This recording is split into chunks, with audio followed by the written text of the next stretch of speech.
Hey everyone, welcome back to the SaxTuition YouTube channel. My name's Jeremy, and in today's video, we're going to be looking at handling the saxophone the right way. Now, I see a lot of beginners grabbing their saxophone from the neck and doing other little things that they probably don't even realize can put a lot of wear and tear on their instrument. So today, we're going to clear up all of those things, and before you know it, you'll be handling your sax like a pro.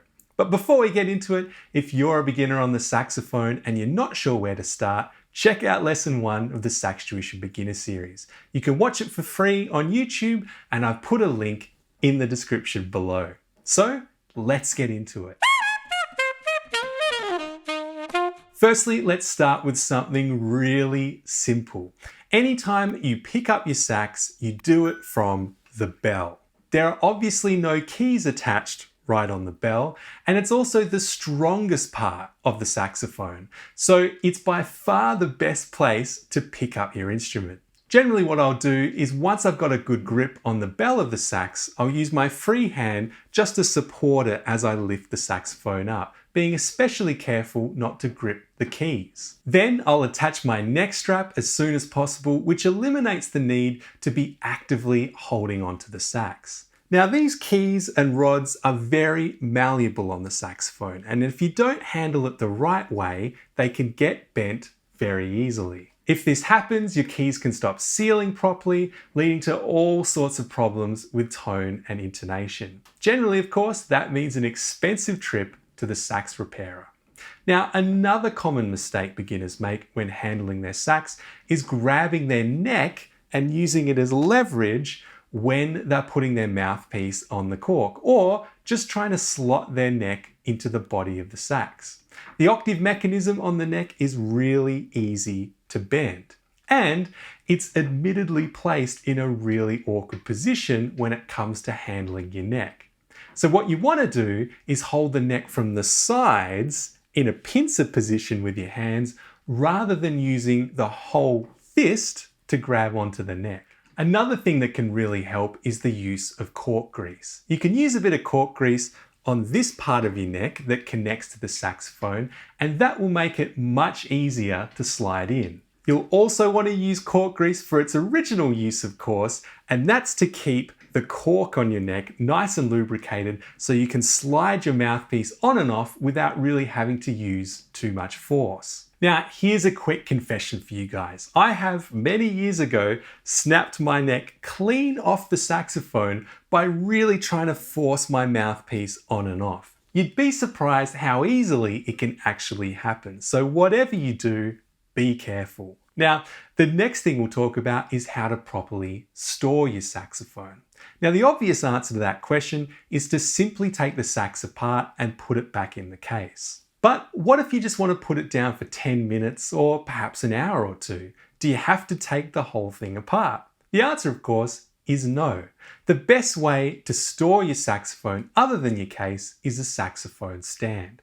Now, saxophone stands come in a few different varieties. As you can see, most stands rest the saxophone upright, taking the weight from the bell. Alto and tenor saxophones use this type of stand, like the one pictured.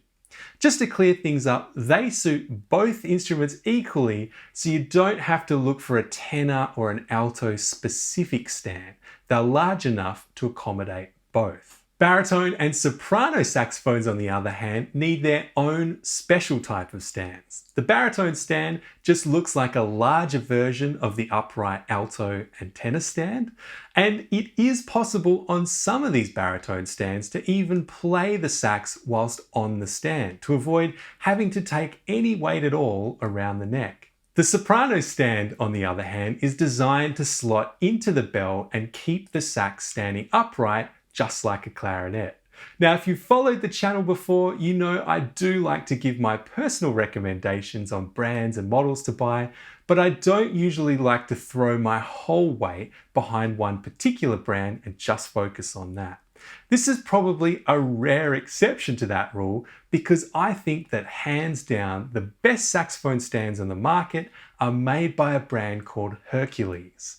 Now, they didn't sponsor this video at all, but I've just used their stuff for years and they've always been built so tough. They're built for the rigors of the road, and I do feel really confident giving you this recommendation because I know they make great sax stands. For anyone interested, I've left links to these Hercules stands below, and they are Amazon affiliate links. So if you decide to purchase through the links, you'll also be supporting the SaxTuition channel.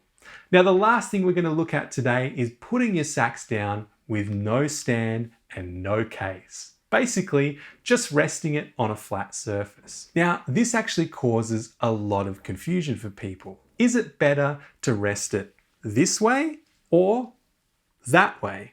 It's true that on this side of the saxophone, we have all of these rods and they basically run the length of the body. And as I said before, they are quite malleable. On the other side though, you can see we have the left hand pinky stack, and of course we have the palm keys. So which side do you think is best? Bearing in mind, of course, that neither option is really ideal.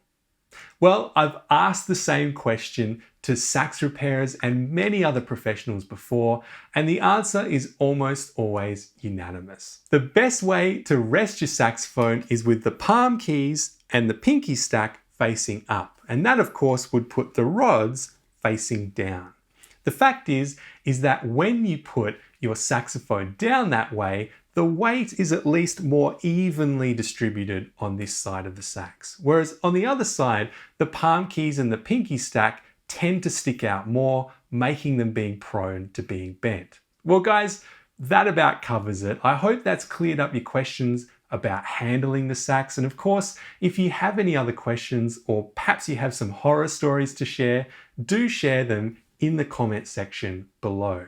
Of course, if you're just starting the sax for the first time, make sure to check out lesson 1 of the SaxTuition beginner series. There's a link to that in the description below. Otherwise, you can head straight to saxtuition.com to download the entire series to your device immediately after purchase. If you enjoyed the video, hit like and subscribe to the SaxTuition YouTube channel for more saxophone content. And of course, I'll see you all again soon.